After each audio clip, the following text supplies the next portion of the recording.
Hi guys, my name is Veronica and today I'm going to be doing my May and June book haul. I know it's been a while since I've talked to you guys, but if you have been subscribed to me for around a year, you would know that my summers are normally extremely busy. There is a camp that I both attend and work at during the summer.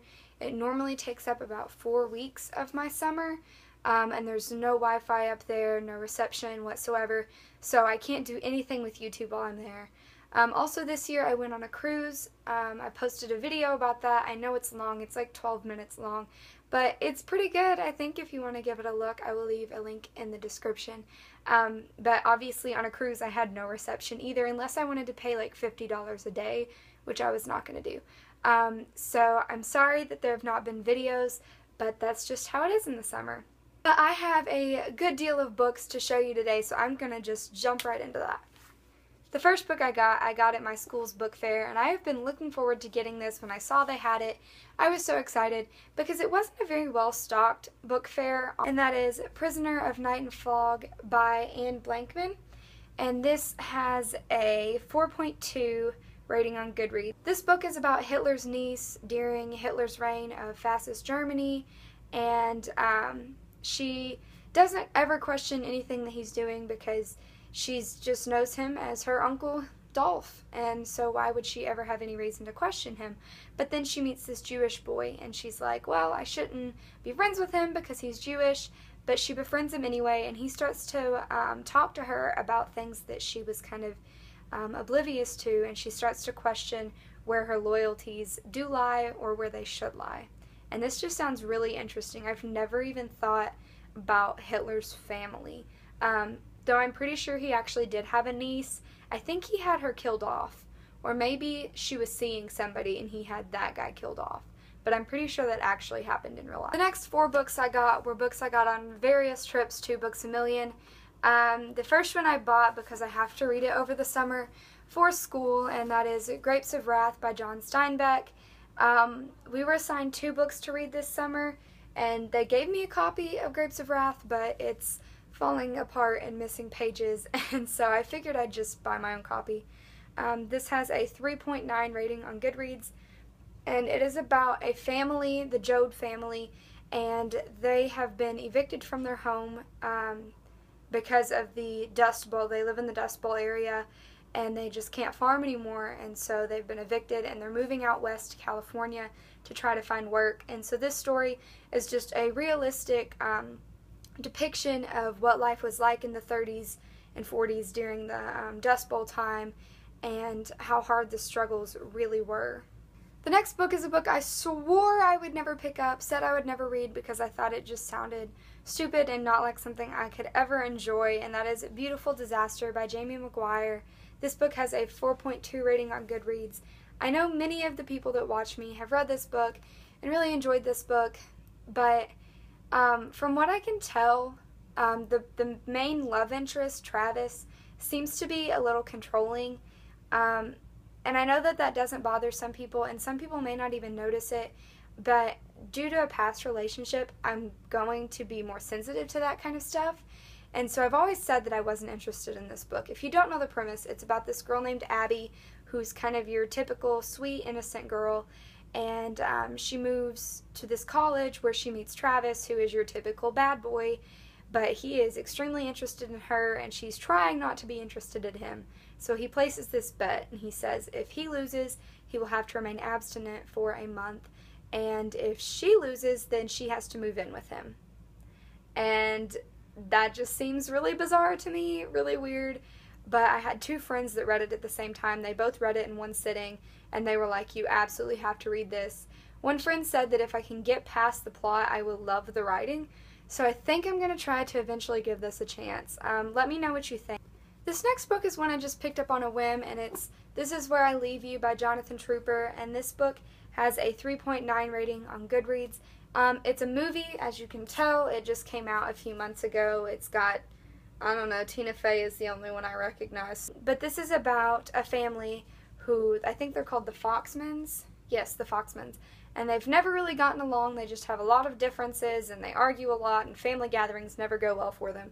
But now the father has died, and so all of them have to come into the house and stay together for 7 days.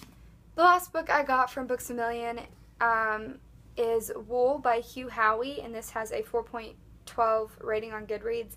I went to an independent bookstore in my aunt's area like last summer, and they recommended this book to me, and at the time I just was kind of leery about it because it seems to be science fiction, which I'm not extremely interested in most of the time.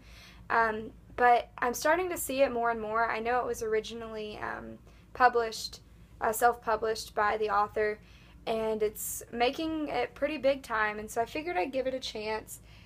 I think it's about this world where, like, everybody lives underground, and so you're not supposed to go outside, like, outside in the open, in the air, but I think that they have to, or people decide to, or they get kicked out, or for some reason, these people are going outside. And now I have 3 books that I got at my local, like, used trade-in bookstore. The first one is The Casual Vacancy by J.K. Rowling, and this has a 3.3 rating on Goodreads. Of course, I have heard bad things about this. There's not a whole lot of positive reviews for this book out there, but I claim to be a pretty diehard J.K. Rowling fan, and this is the only thing of hers that I've not read. And so I feel like to keep up that title, it's kind of like an obligation to at least try to read this. And I got it at a used bookstore, so I didn't pay full price for it or anything. So I'm going to try it. I'm going to see what I think. The next book I got is The Red Pyramid by Rick Riordan, and this had a 4.1 rating on Goodreads. Obviously, Rick Riordan is the author of the Percy Jackson series, and the Percy Jackson series is based on Greek mythology. So the Kane Chronicles, this is the first book in the Kane Chronicles, are very similar, but they're based on Egyptian mythology instead. So this book is about the 2 Kane siblings. If I'm not mistaken, they're being hunted by an Egyptian god. And so I figured, since I liked Percy Jackson so much and liked the Heroes of Olympus, that I might as well give the Kane Chronicles a try also. Okay, the final book I got from the used bookstore is Dangerous Creatures by Kami Garcia and Margaret Stohl, and this book had a 3.8 rating on Goodreads. This is a spin-off series from the Castor Chronicles, the Beautiful Creatures series. This book is about Link, who is Ethan's best friend. Ethan was the main character in the Castor Chronicles. And so Link is going to New York to try to escape Gatlin, where all of this drama happened in the last series. And his siren girlfriend thing, Ridley, is following him, but he soon realizes that it's not going to be as easy to escape as he thought it was. And I pretty much enjoyed the Castor Chronicles, so I'm pretty excited to read this one. If you've watched me for a while or follow me online on different things, you might be aware of my love for the nonprofit organization To Write Love on Her Arms. This organization deals with helping people with addiction and mental health, and just everything kind of under that general umbrella. They're incredible. I will leave their links below. I support them so much and love everything that they do. Just recently, their founder, Jamie Torkowski, wrote a book called If You Feel Too Much. And this book is just a series of memoirs and thoughts of Jamie's from the past, like, 10 years. He's been working on putting this together for, like, 10 years. And it deals with things from suicide and grief and mental health and finding hope and just finding yourself and just everything.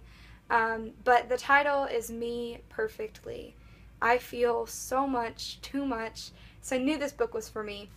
So obviously I had to buy it. And then I was so surprised because he decided to go on a book tour, like 10 cities, and one of them happened to be Nashville, and I just live a few hours from Nashville. And so a friend of mine and I went to the book signing. We got to hear him speak, we got to meet him and talk to him, and he signed my book, and it was incredible. He was so real and down to earth. He was exactly who I thought he would be. And it was such a cool experience. I would not trade that experience for the world. But he did sign it. I talked to him for a little while about all that To Write Love on Her Arms has done for me. And so he put Veronica, Hope, Jamie. And I will treasure this. The final 4 books I bought when I was in San Juan. They're children's books and they're in Spanish and they're so freaking cute. I barely speak Spanish. I've taken 2 years in high school. That's not very much. But they're just so precious, and I bought them because they're cute and because they're from San Juan, and I can read them to my kids one day. But there's 4 of them. There's Ratoncito Dice Lo Siento, Mamá Hippo dice discúlpenme. Pingüino dice por favor. And Osito dice gracias. Don't even know if I'm saying that right. My Spanish is not very good, like I said, but they're just really cute, so I had to get them.